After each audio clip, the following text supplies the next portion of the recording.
with Mr. Cow. Do you have any questions, Mr. Cow? I do, Madam Chair, and thank you very much. Madam Chair, you and I for the past year and a half, we've been very frustrated with federal agencies in regards to the rebuilding of New Orleans, and obviously one of the agencies that we were frustrated with was the Army Corps of Engineers. And again, we are dealing with an emergency in the Gulf, and it seems to me that the bureaucracy that is so inherent in the structure of the Army Corps is impeding their ability to make very quick decisions.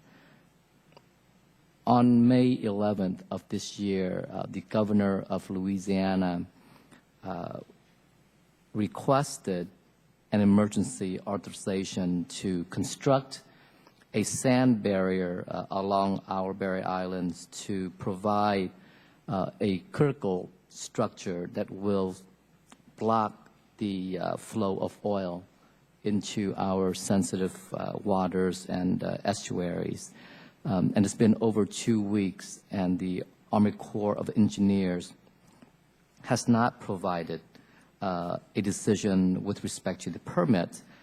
And one of the reasons that they gave was they had to do an environmental study. Now, if I were a layperson looking at the Gulf of Mexico and the oil is floating in, it seems to me that the impact from the oil threatens to destroy the way of life, the marshes, the estuaries in the Gulf. Why are we spending time to do an environmental impact study when the oil threatens to destroy everything? So it seems to me that the bureaucracy of the Army Corps of Engineers is impeding their ability to make very common sense decisions. So my question to you, Secretary Salt, is what's the delay? I really don't understand. I think I would say in the current circumstances, the Corps is using its emergency authorities and is using its emergency protocols to consider the request of the governor.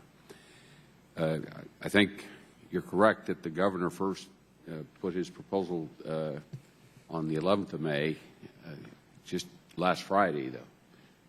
The state amended their request and asked us to focus on a different set, a smaller set of berms, sand berms.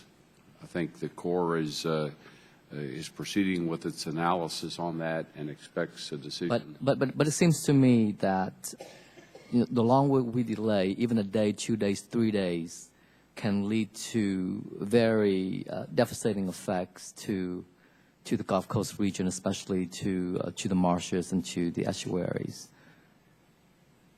And how hard is it to make a decision with respect to allow the berms to be built or not? It seems to me that if any environmental impact that comes from the construction of this berm can be addressed at a later date. The priority now is to build it, to keep the oil out, and the answer to the question is either a yes or a no. And I don't know why it takes a week to make a decision. I can make one right now. I think, this is probably the wrong forum to get into that question. I would just say that it's my experience and in my involvement in this that the Corps has been processing this most recent permit request very quickly. Under the Corps protocols, and picking up on your point, under the Corps protocols, the environmental assessments it's doing are what I would call screening assessments, and answering the questions like what are the protocols if there's oil in the sand. And if I may inquire further, that the president, or at least I believe it was the president, has declared a state of emergency to the fishing industry. Wouldn't that state of emergency allow the Corps to waive some of these protocols to make very expedient decisions. And so that's what I'm trying to say, is that they don't waive their protocols, but they have a modified set of protocols that allows them to make an emergency decision that then is followed under the protocols with a more formal process that begins in 30 days. And so the Corps, and again, the permit application we're talking about now that the Corps is considering, the Corps received on Friday.